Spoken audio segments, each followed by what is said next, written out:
Bueno, buenos días.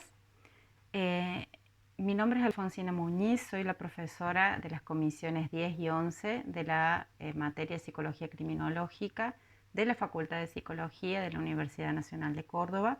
Y esto es una especie, intenta ser una especie de resumen para que ustedes puedan seguir el análisis de las unidades 1, 2 y 3, que son las que van en el examen parcial.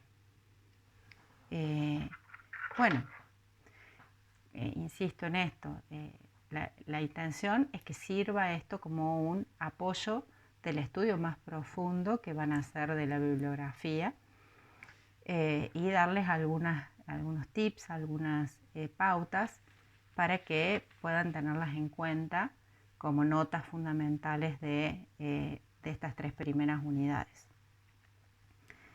En las clases presenciales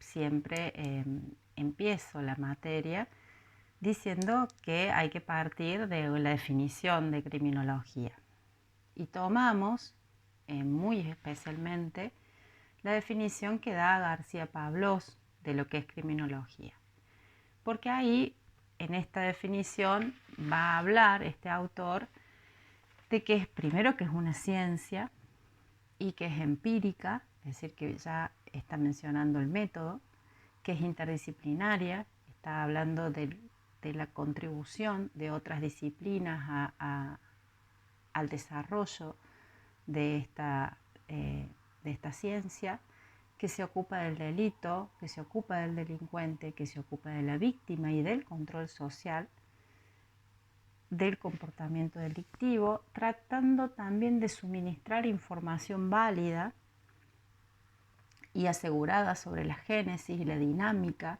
del comportamiento criminal, los programas y estrategias de prevención eficaz del delito y las técnicas de intervención sobre, dice Antonio García Pavlós, el hombre delincuente. Ahora, lo trascendental en esta definición, como en otras que hay también de la disciplina, de la criminología, es la importancia que se le da a la prevención.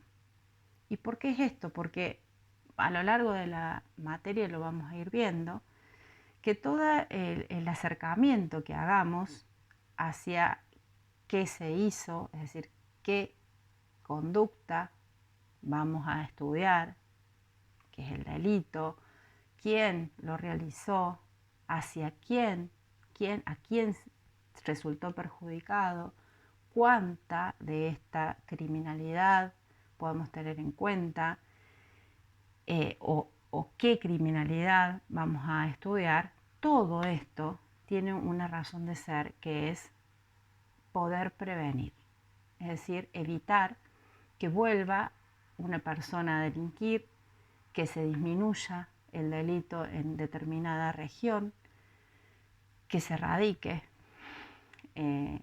un comportamiento delictivo. La intención va a ser esa, va a ser la prevención.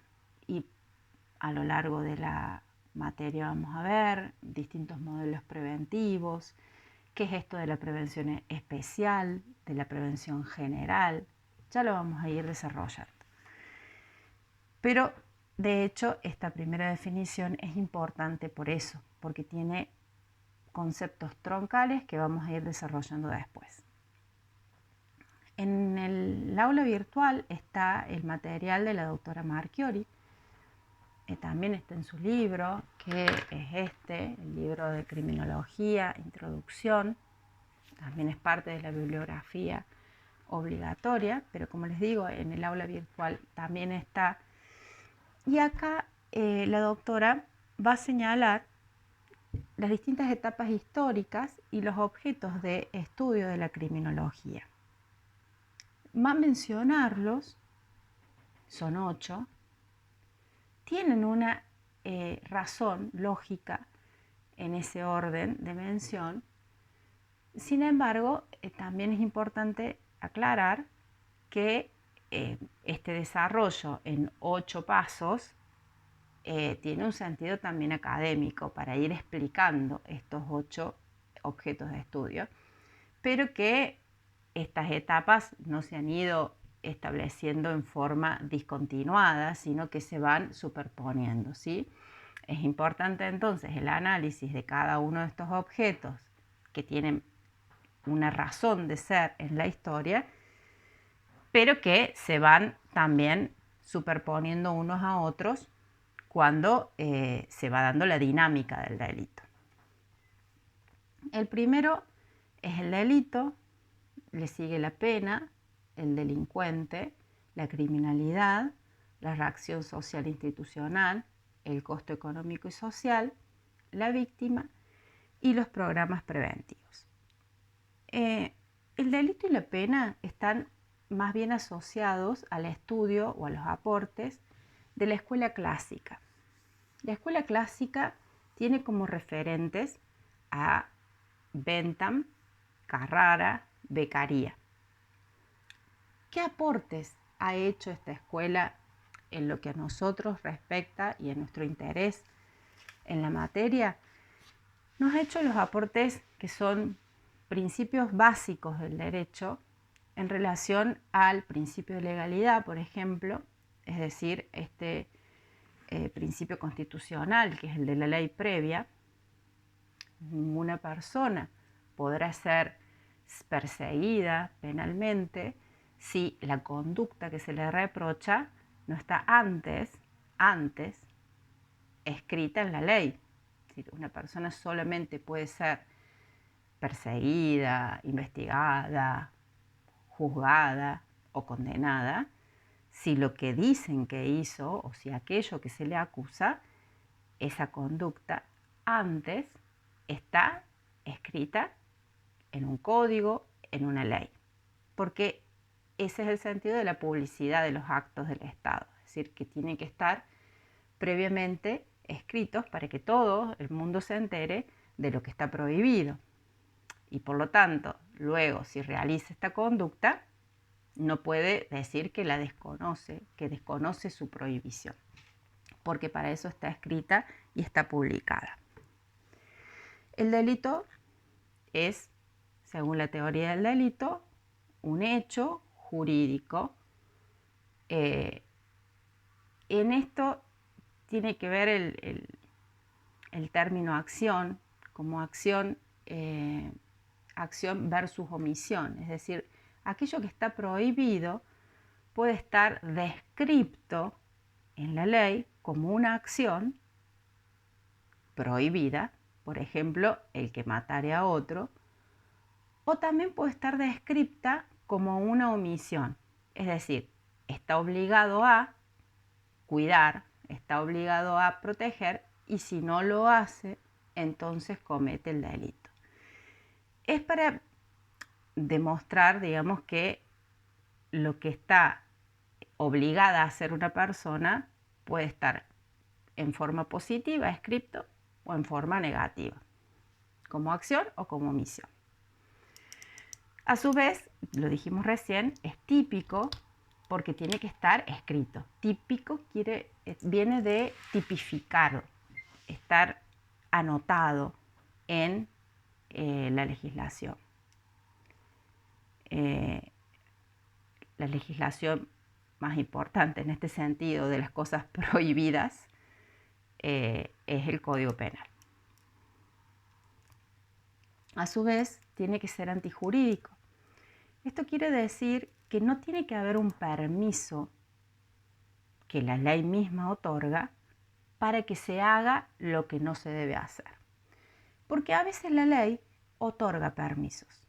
A veces, aunque esté prohibido hacer algo, en algunas circunstancias, la ley le da permiso a la persona para que lo haga. Por ejemplo, está prohibido matar a otro, pero si se dan las condiciones que la ley dice de una legítima defensa, pese a que esté prohibido, hay una especie de justificación, de autorización. Y por eso, el hecho que si no tuviera ese permiso sería antijurídico, se torna permitido para la ley y entonces no trae las consecuencias de reproche y de sanción posteriores, ¿sí? Se da lo que se llaman causas de justificación.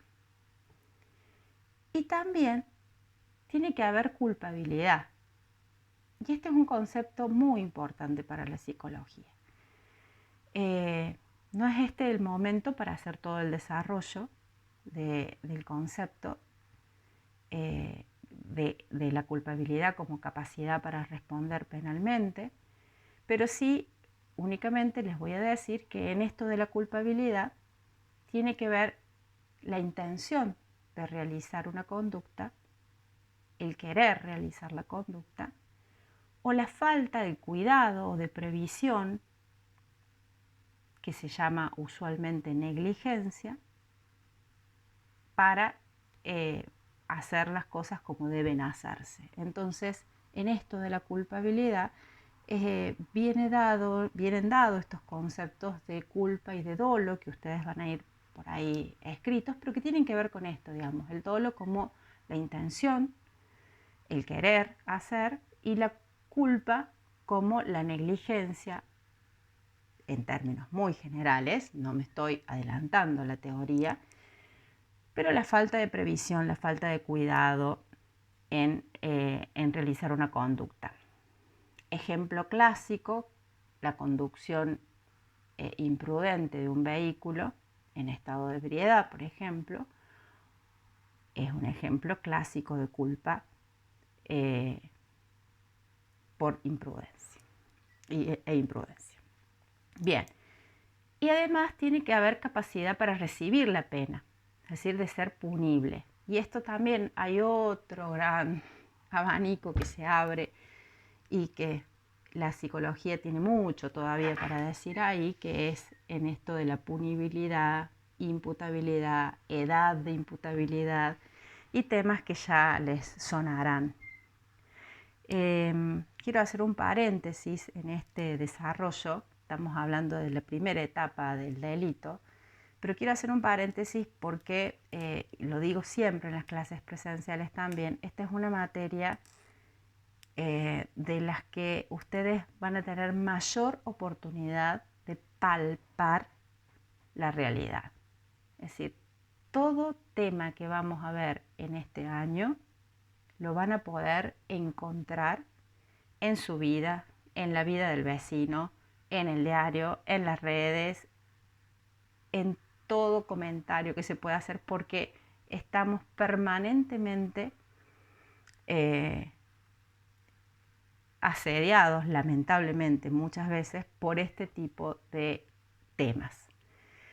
La idea es que podamos desarrollarlos de una manera crítica, con cierto rigor, conozcamos las investigaciones que se están realizando en torno a estos temas y luego repliquemos esta información, luego de nutrirnos y de incorporarla, la podamos replicar y la podamos desarrollar con términos que tengan que ver con el estudio de estos conceptos y no repetir lo mismo que escuchamos en la calle o en el diario o en la radio. Digamos, que podamos hacer una mirada crítica, que podamos preguntarnos e interpelarnos, porque esto que vamos a ver este año nos pasó o nos pasará muy de cerca, cada uno de estos temas.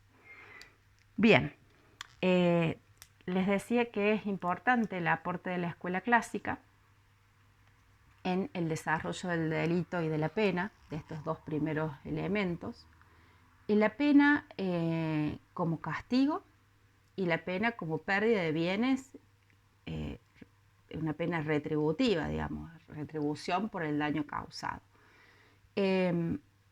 Importante en este eje la idea de proporcionalidad, ¿sí? Así como para el delito es importante la idea del libre albedrío, es decir, esta posibilidad según este análisis de la escuela clásica, de que las personas puedan elegir libremente hacer o no hacer algo, y también conocer que si hace algo tiene consecuencias, y esa consecuencia es la pena. Para este segundo análisis de la pena es importante la idea de proporcionalidad, de que la pena sea cierta, es decir, que se conozca cuál va a ser, que sea rápida, que haya celeridad en la respuesta, y que sea severa en el sentido de que en esta evaluación libre, del libre albedrío, la persona diga, bueno, me conviene más portarme bien que no hacerlo, porque el castigo es más severo que la recompensa que voy a obtener con el delito. Entonces, estos tres conceptos, o estas tres características que tiene que tener la pena, también son importantes de desarrollar. Reclusión, prisión, multa, inhabilitación son las penas que trae que explica nuestra legislación penal. Y hay mucho más para decir en torno a este punto, ¿sí? Pero bueno, ya van 16 minutos y quiero, como les dije, hacer un resumen, ¿sí? El estudio del delincuente, acá empiezan los estudios científicos con el estudio del delincuente, de la mano de la escuela del positivismo, de la mano del Lombroso, de los enfoques médicos, psicológicos, no solamente del Lombroso, pero bueno, el principal es Lombroso, o el iniciador, digamos. Estudios clínicos del hombre delincuente, de este delincuente que es atávico, que tiene determinadas características distintivas de los no delincuentes, es decir, acá se diferencia el delincuente del no delincuente. Y si bien esta es una crítica que se le hace a la escuela clínica, que viene a unirse al aporte, también ha sido el desarrollo, digamos, casi como tradicional de nuestras cárceles, ¿sí? Este enfoque que tiene que ver con el estudio de la personalidad, ¿sí? Otro concepto clave para la clínica, la personalidad, y estos tres niveles integrados de análisis, que son el tratamiento, el diagnóstico, el tratamiento y la prevención. Les dije que empiezan los desarrollos más científicos porque estos estudios, estos aportes que hace la escuela clínica, se empiezan a escribir en investigaciones, ¿sí? Después podremos discutir si tienen rigor científico, si no, si han quedado desactualizadas o no, pero sí empiezan a haber investigaciones en base a estos distintos enfoques disciplinarios, interdisciplinarios.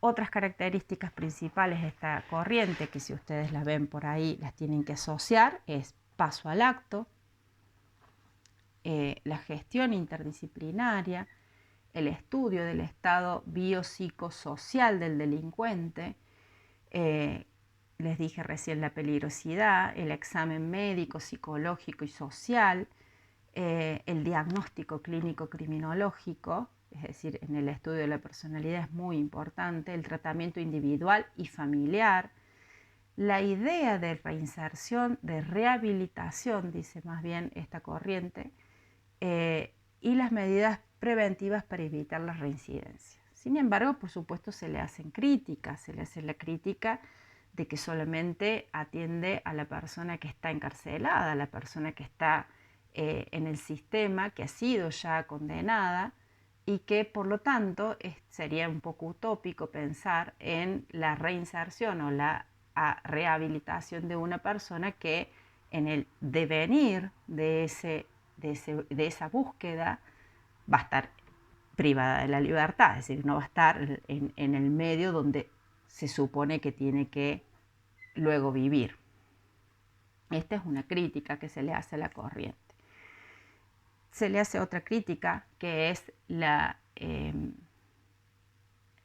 concepto de peligrosidad como un concepto rígido y estanco, es decir, que la asociación de la personalidad a la peligrosidad, cosa que todavía vemos en varios escritos tribunalicios, esa relación parece ser como una carta de presentación de las personas, es decir, es peligroso, se lo llama así, el peligroso, la peligrosa, entonces es como que no va a salir nunca de esa especie de encriptación que tiene su personalidad.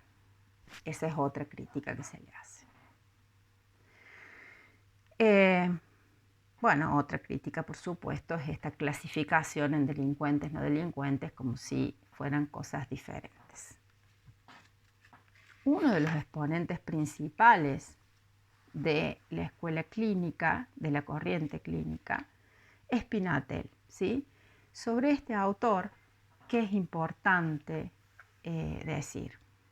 Pinatel habla de la etiología de la criminalidad y dice que todo individuo en circunstancias excepcionales puede transformarse o puede llegar a ser un delincuente y que existen diferencias de grado en cuanto a su tendencia criminal. Les voy anotando estas palabras con mayor énfasis para que ustedes asocien Pinatel con personalidad, con tendencia criminal, con terreno propicio. ¿Y por qué? Porque en esta línea, digamos, de pensamiento de Pinatel, de la personalidad como un modelo de análisis, como un instrumento clínico, como un concepto operacional, van a ir advirtiendo que el autor hace jugar este concepto de peligrosidad con otro muy importante que son el núcleo de la personalidad criminal. Y en este núcleo de la personalidad criminal va a establecer componentes que siempre están, pero que no siempre se juegan de la misma manera, digamos, que en realidad están, pero se van asociando, y del modo en que se vayan asociando y en el terreno propicio que vayan cayendo, van a determinar el paso al acto delictivo. Entonces una persona tiene características, ¿sí?, de las que ya vimos, del libre albedrío y demás, pero que en realidad la sociedad es criminógena, hace un análisis ahí del terreno propicio donde va a caer esta conducta, y a su vez en su personalidad, en este modelo operacional que utiliza para analizar la personalidad, va a encontrar componentes como, por ejemplo, el egocentrismo, la habilidad, agresividad e indiferencia afectiva, que van a dirigir, depende de su asociación, el paso al acto criminal.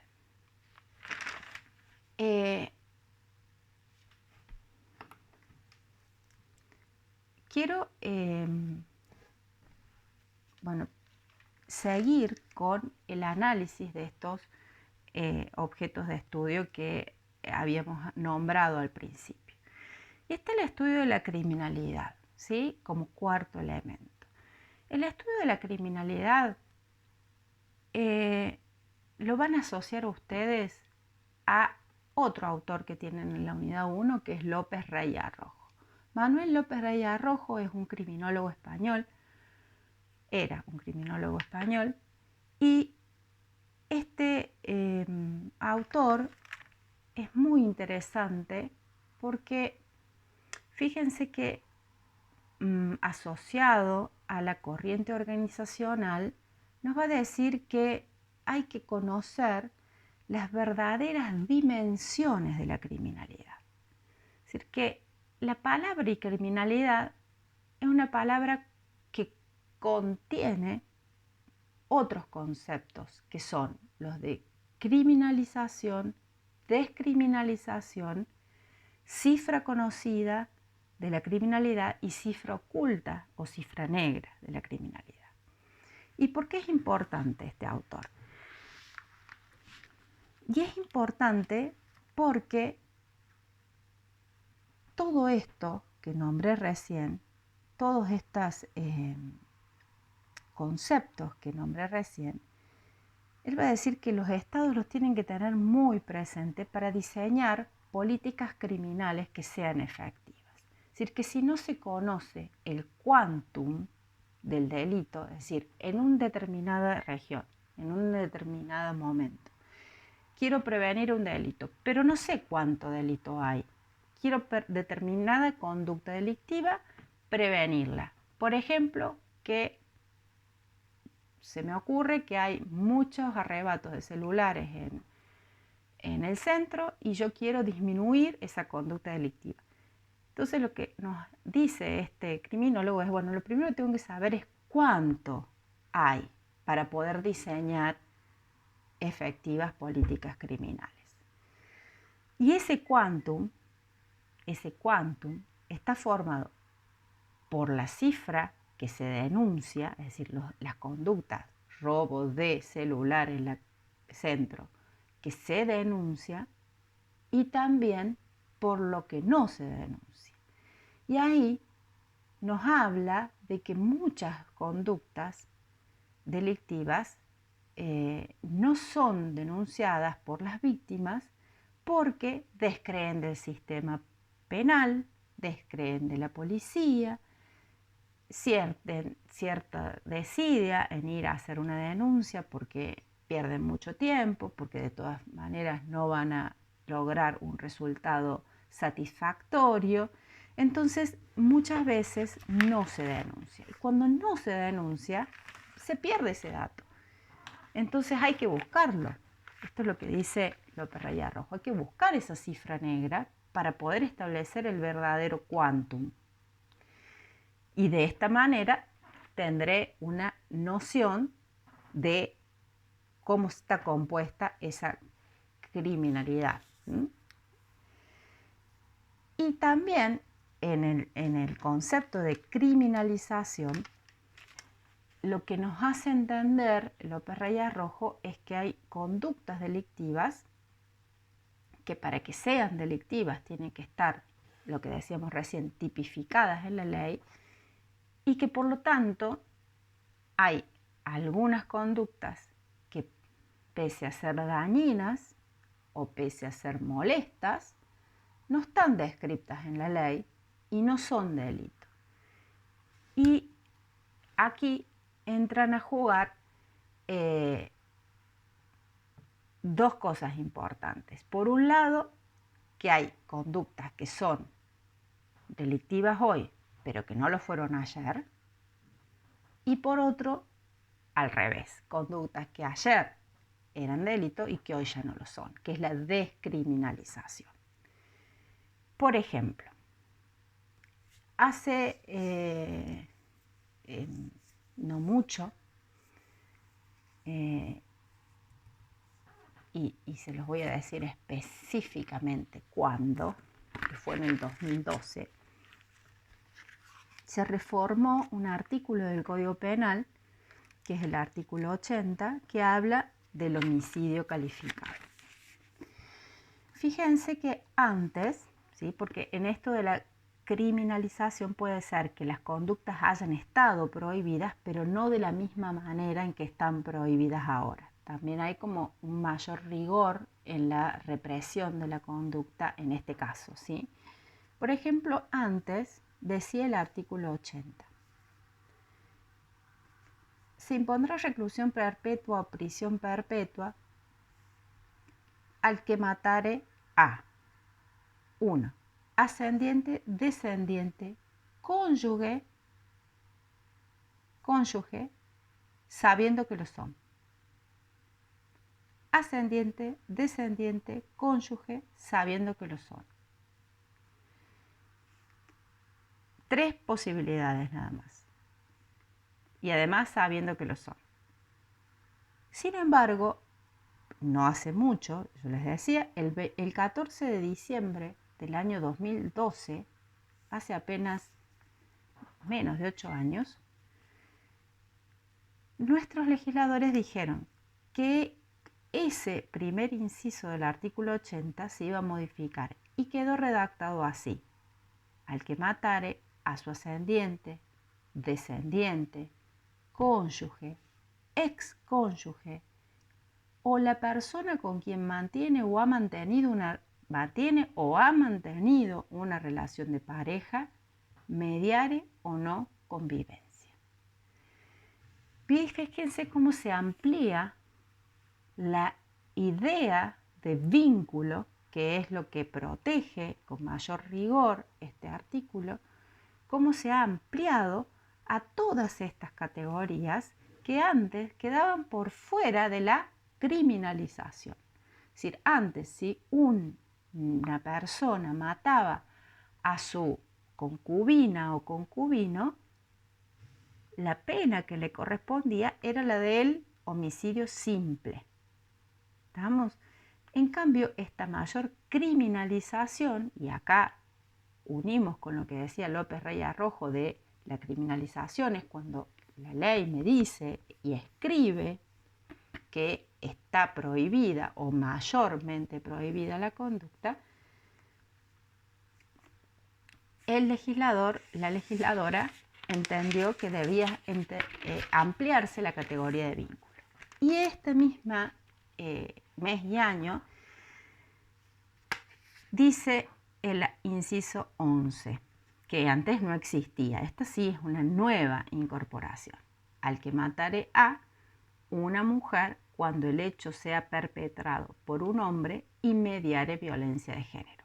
Esto es lo que llamamos femicidio, y que antes esta conducta, así como está escrita ahora, no existía en su criminalización. No es que no haya existido el delito de homicidio, sino que en esta tipificación de mayor represión no existía. Pero también hay conductas que antes eran delito y ahora ya no lo son, ¿sí? Por ejemplo, el adulterio. Yo me recuerdo que estaba...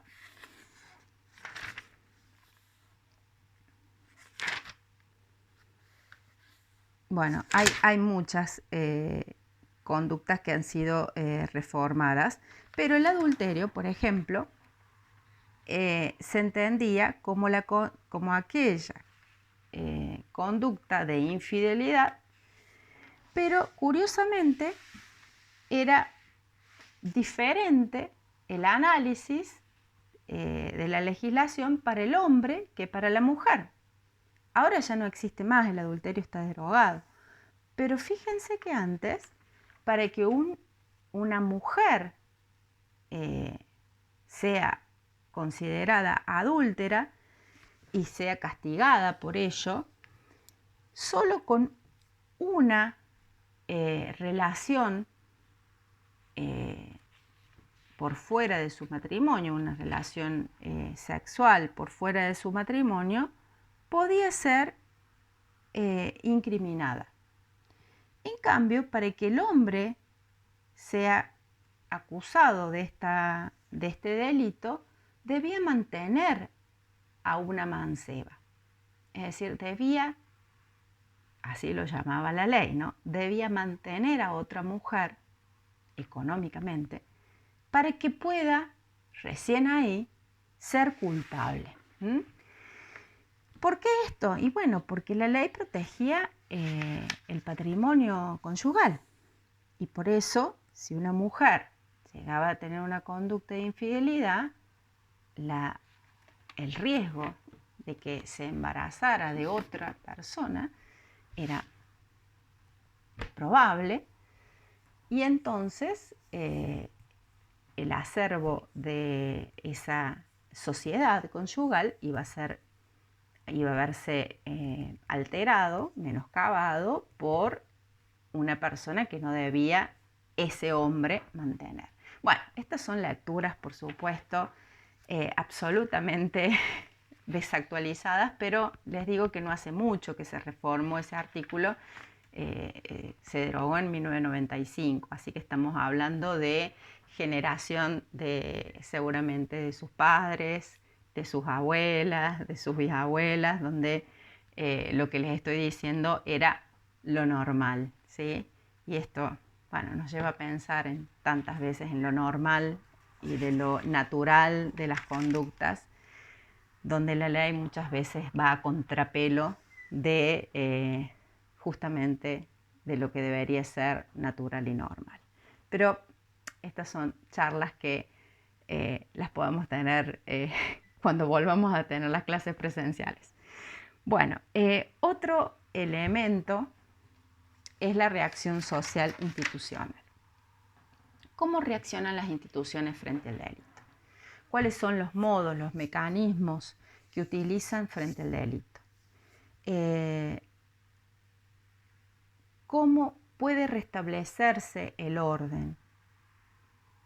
¿Qué se esconde detrás de esa reacción social? ¿Qué intereses hay en una reacción social institucional para reprimir una conducta delictiva o para poder prevenirla? Ejemplos, miles, ¿sí? Se me ocurre así rápidamente George Floyd. ¿Qué hay detrás de esa reacción social institucional para poder prevenir una supuesta conducta delictiva? Me quedo con un montón de interrogantes. Lo que sí hay que tener en cuenta es que el delito no es un comportamiento estático, ¿sí? Es un comportamiento dinámico, un comportamiento que tiene determinadas componentes como diferentes, individuales, sociales, económicos, culturales, y que las instituciones reaccionan. Pero las instituciones no son un ente abstracto. Las instituciones son la policía, la justicia, el sistema penitenciario, los centros de asistencia a la víctima, los centros postpenitenciarios, las ONG, los centros para prevenir el delito, y reaccionan. Entonces, en el cómo procede, cómo hace la institución para poder prevenir, está la clave en el análisis de este elemento, ¿sí? Que es la reacción social institucional. Hay mucho para hablar sobre esto, no quiero dispersarme demasiado, porque, insisto, que esto trata de ser un resumen. El costo económico y social, este sexto componente. Y acá voy a nombrar a la investigación de Alfonso Quirós Cuarón porque es muy importante, porque en esto del costo hay que ver cuánto afecta en la economía, en el costo económico y social de un país, de una región, determinada respuesta social institucional. ¿Cuánto nos cuesta las prisiones? ¿Cuánto nos costaría si una persona en estas circunstancias que estamos atravesando se enferma de COVID en las prisiones? ¿Sí? Ya le ingresamos otra variable que no es solamente cuánto cuesta mantener una persona privada de la libertad, sino cuánto costaría si tiene una enfermedad producto de una pandemia además. ¿Cuánto cuesta prevenir determinado delito? ¿Cuál es el costo económico y social para las víctimas? El daño que produce determinado delito. Son todas preguntas muy importantes que se desprenden de estos análisis que estamos haciendo. Y como ninguna pregunta es inocente e ingenua, cada respuesta tendrá también una posición desde la cual quien responde habla, ¿sí? Y también hay que tener en cuenta eso, desde dónde se responde desde dónde se habla, desde dónde se escucha una noticia, quién la dice, por qué la dice y demás. No hay que, porque insisto en que tratamos de construir una mirada crítica propia, crítica, y que sería hermoso poder debatirla, pero superadora de un análisis superficial de estas conductas. La víctima, séptima en este análisis que estamos haciendo, que la persona que sufre un determinado hecho delictivo, la persona que padece, ese padecimiento puede ser físico, puede ser emocional, puede ser económico, puede ser social, puede ser a consecuencia de la conducta violenta de una persona, de un colectivo, puede ser directa, puede ser indirecta. Mucho para analizar. Empezamos con los estudios científicos de la víctima mucho después que con los del delincuente. Estamos hablando de 1946, por ejemplo, donde empieza a considerarse la víctima del delito y a la necesidad de conocer la relación con el delincuente. En 1973 el primer simposio en Jerusalén, y bueno, y después todos los desarrollos muy importantes de Mendelssohn, de Hans von Hetting, de Viano, distintos delitos en donde tenemos distintas víctimas, ¿sí? Victimización familiar, víctimas de la delincuencia organizada, víctimas de delitos no convencionales, delitos donde parece no haber ninguna víctima, como son por ahí considerados los delitos ambientales, y donde, por cierto, sí las hay. Y por último, los programas preventivos. Los programas preventivos, este octavo y último componente, donde vamos a tratar de establecer las medidas para evitar o atenuar las acciones delictivas. Van a comenzar, hay muchos modelos preventivos, pero desde la escuela clásica en adelante se fueron desarrollando modelos preventivos. El modelo clásico punitivo, retributivo, también el modelo médico-psicológico, terapéutico, más propio de la escuela de la corriente clínica, el modelo social, que surge en 1930, el desarrollo a partir de 1960 de las planificaciones de zonas, de barrios, capacitación social o laboral o recreativa, los modelos comunitarios, los modelos mecánico-físicos, los modelos de diseño ambiental o de seguridad urbana. No me quiero detener en mencionar cada uno de estos modelos en sus detalles porque, insisto que esto trata de ser un resumen, pero eso sería en una primera parte las definición de criminología y el desarrollo muy rápido, pero sí de cada uno de los elementos. Vamos a seguir en el próximo encuentro con los demás temas que van en el parcial para desarrollar un poquito más la corriente organizacional y la corriente interaccionista.